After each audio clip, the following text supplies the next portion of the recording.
We have sad news tonight. An Oregon State representative passed away this morning after a month-long fight with cancer. Hua Wen was a Democrat who represented parts of East Portland since 2022. She said in February she received a stage 4 cancer diagnosis and began chemotherapy. Despite this, she made it for all the key votes throughout the legislative session. She moved to Oregon at 16 and was a graduate of Portland State University.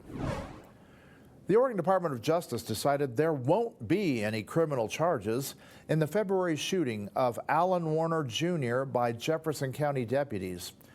A warning, some of the images you're going to see here in this story may be difficult to see. Officers were called to a fight on Highway 97 south of Madras. Deputies say Warner was holding a knife, acting erratically, and would not listen to repeated commands, even after being hit with beanbag rounds and 2 tasers. Here you can see the knife that Warner had during the entire situation. Body camera video shows Warner running at officers with the knife before he was shot.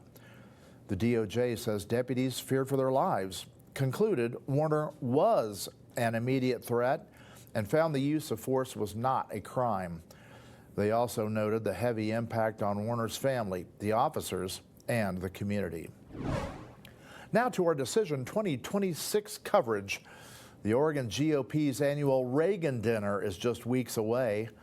According to our partners at the Oregon Journalism Project, that event could double as a preview of the 2026 governor's race. Former Portland Trailblazer Chris Dudley and former MMA fighter Chael Sonnen will both be attending. They're also rumored to be eyeing the governor's mansion. Back in 2010, Dudley narrowly lost the governor's race, while Sonnen has hinted on social media he might jump in.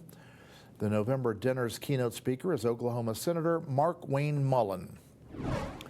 Also developing tonight, Oregon Governor Tina Kotek has not announced whether she'll run for re-election in 2026, but her fundraising suggests she's gearing up.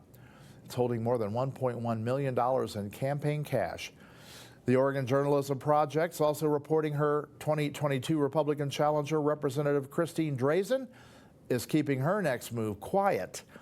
Drazen's seeking appointment to the state Senate seat being vacated by Daniel Bonham, who's been tapped for a federal labor post.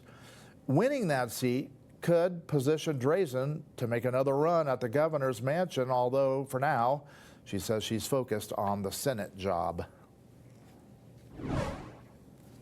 All right, folks, here is a look at a view from the Old Mill District. This is live, and you can definitely see that we do have some cloud cover out there. Clouds are pretty high up in the sky, though. I'm not expecting any rain to fall tonight. We did get some light rain last night, all courtesy of an area of low pressure that you can see churning off the coast here. It is fairly robust, and what's going to happen is it's going to continue to bring that moisture up into the region as we go forward in time.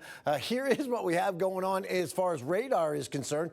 This rain shower activity is mainly confined to portions of the I-5 corridor, so it is west of us. Nothing going on here in the Tri-Counties. In fact, there's a little bit of robust rain that just moved through the Salem area and a couple of pockets there of moderate rainfall activity. But really what we're tracking is this big area of low pressure spinning off the coast. And what we expect from this is to see the opportunity for this cooler than normal air to come on in. And by Saturday, this cold pocket dominates the region. Highs on Saturday will only reach the 50-degree mark, 52, 53 here in Central Oregon. But what about the moisture? Any snow? I'll talk about that in the full forecast. Thank you, John. Gas prices fell across the nation and here in Central Oregon. But a major fire that closed an oil refinery could lead to trouble later. Take a look at the numbers. Ben's average dropped about a nickel to $4.01 a gallon. Oregon's average as a whole lost 6 cents to $4.13 a gallon. The nationwide average is far less than us at just $3.12. Prices do fall this time of year, but this major fire that you're seeing here has kept a large refinery in Southern California closed. AAA says this leads to less gas supply and possibly a jump in prices here on the West Coast. Right now, 26 Oregon counties have averages more than $4 a gallon.